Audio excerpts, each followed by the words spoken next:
麗晶花園，係市區最大規模嘅居屋。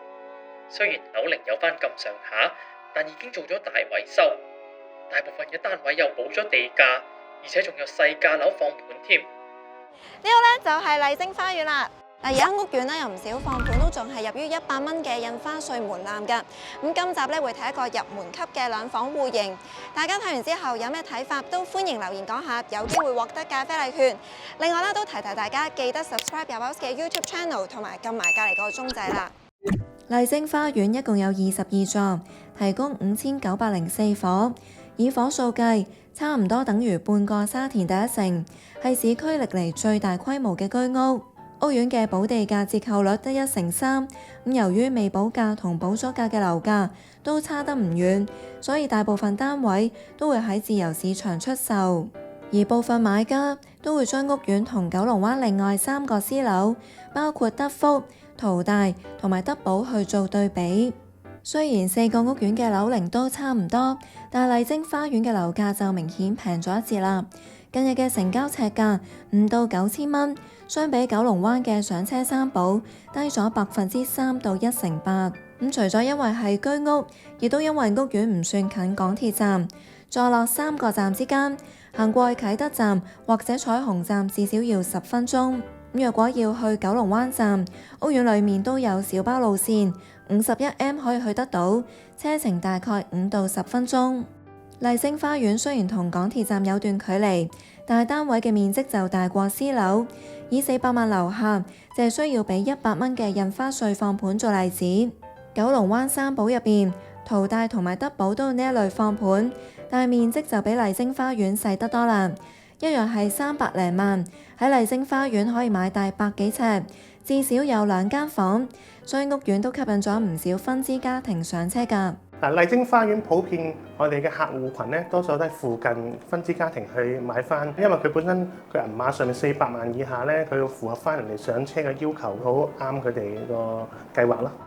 麗晶花園由房委會同埋瑞安合作發展，屬於私人參建嘅居屋，涵蓋2、3房價格，喺1985年落成，樓齡大概40年，已經做咗大維修。喺09年嘅時候已經做晒全屋苑大維修，全外牆翻新過晒，然後再加上外牆嘅大渠嗰啲喉管全部更換過㗎啦。樓齡有翻咁上下，嚟緊自然都會有要維修嘅地方。而家麗晶花園每戶每個月夾緊40蚊做維修基金，目前累計已經超過3000萬。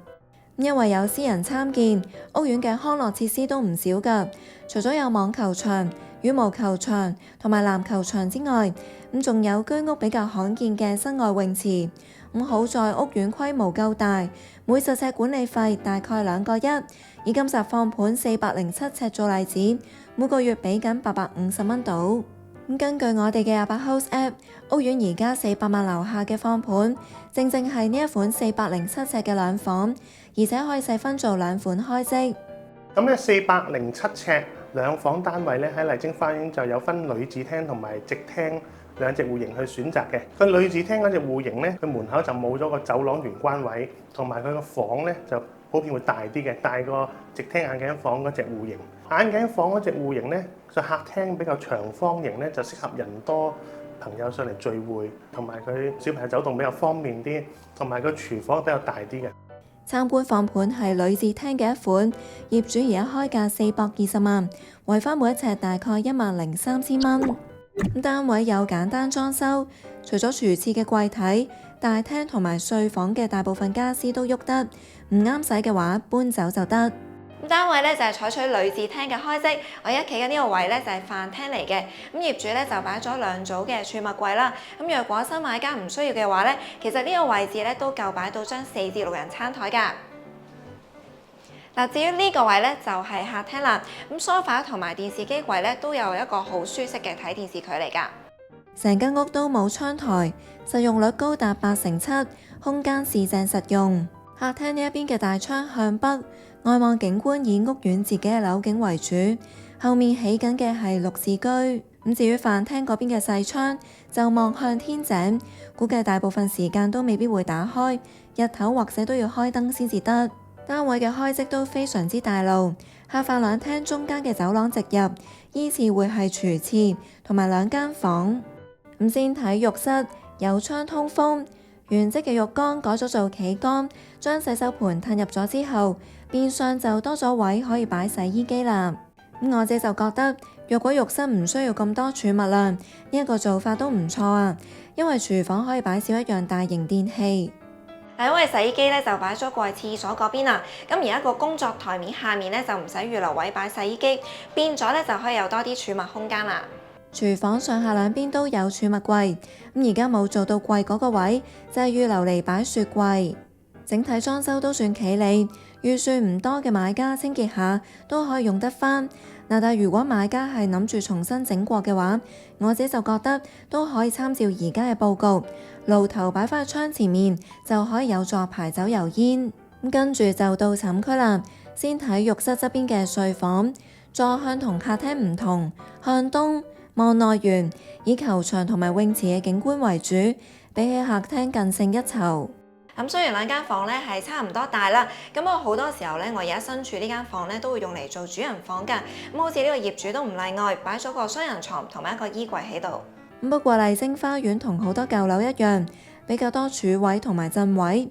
若果買家預算係充裕啲嘅話，可以考慮訂做家私，用盡每寸空間。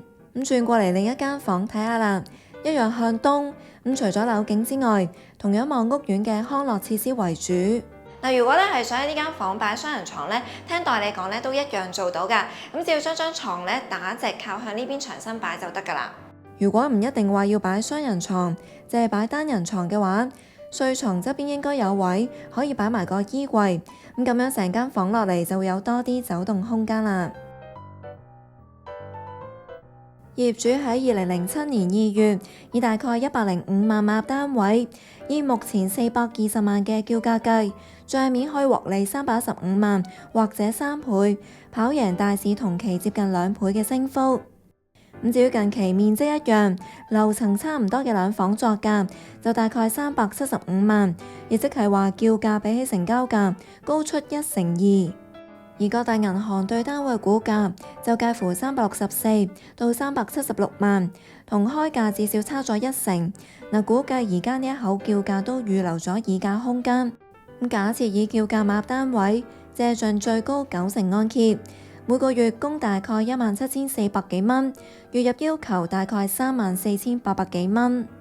若果買嚟收租嘅話，以同類單位市值月租大概14000蚊咁計，扣埋管理費之後，可以有大概3.7厘嘅回報率，高過大市水平。若果買家係要更加大嘅居住空間，可以揀麗晶花園嘅大兩房，實用面積至少有447尺，比起參觀放盤大概40尺。一入屋就有個玄關位，客飯廳呈長直型，空間就相對闊落啲。其中主人房仲有預留擺衣櫃嘅位置。至於3房單位嘅實用面積就去到540尺度，一樣有玄關位，客飯兩廳間隔分明，其中飯廳嗰邊甚至有條件可以間多間儲物室。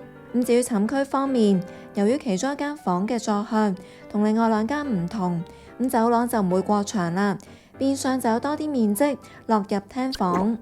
睇返已發樓價指數，九龍區嘅樓價自2021年嘅高位計都跌咗2成8。而位於九龍灣嘅麗晶花園樓價亦都隨住大市回落，用冧心咁計，屋苑嘅2房同3房樓價由高位到而家都蒸發咗大概200萬，同時由舊年開始出現低過400萬嘅放盤，落入最新100蚊印花稅嘅樓價範圍。2房單位就係340萬至到420萬不等。如果大2房嗰隻戶型咧，叫價咧就係420萬到460萬左右。咁咧3房單位嘅叫價咧就係480萬至到540萬左右嘅叫價。喺麗晶花園拍咗一日，我自己就覺得呢一個屋苑好似一個小社區咁樣啦。除咗有康樂設施，亦都自設商場。雖然規模唔大，但係都可以滿足到基本需要。同日常生活有關嘅就有超市、萬寧同埋錢大媽等等。另外仲有啲連鎖餐廳同埋民生小店。而喺商場嘅上面就正係多層停車場，一共有7層，月租大概3000蚊，二手售價大概100萬一個。咁若果住戶想方便啲，每一座樓下都有車位㗎，租金同埋售價就會貴過商場啦。咁有蓋同冇蓋車位嘅月租分別大概3700同3200蚊，而售價就分別大概150同110萬。咁連埋多層停車場，麗晶花園嘅車位數量超過1200個，平均每4.8戶分到一個。咁以往距離麗晶花園比較近嘅大型商場，可能都要去返九龍灣站嗰邊。不過隨住鄰近嘅啟德日漸成熟，買嘢同食嘢都可以有更多選擇啦。咁就用買餸做例子，過條馬路其實已經係啟晴邨嘅商場，視乎住喺邊一座，行過嚟都係5到8分鐘。咁呢一度有超過60間鋪頭，同埋一個乾濕貨街市，有賣新鮮蔬果、魚類同埋肉類等等。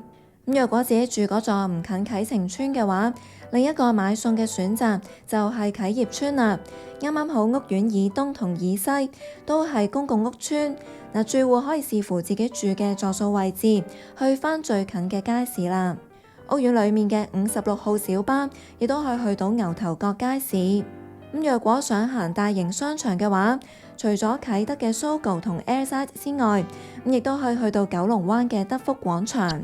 咁九龍灣呢，我哋之前都嚟過㗎啦，但係就係睇私樓多啦。咁麗晶花園呢，作為市區最大規模嘅居屋呢，我自己都係第一次睇啊。今次嗰個放盤呢，其中一個位呢，我覺得都幾有驚喜啊，就係嗰2間房呢，比我想象中大。咁大家又係咪咁諗呢？都留言話俾你哋知啊，有機會獲得咖啡禮券。最後啦，中意呢條片嘅話，記得俾我 like 支持下我哋啦。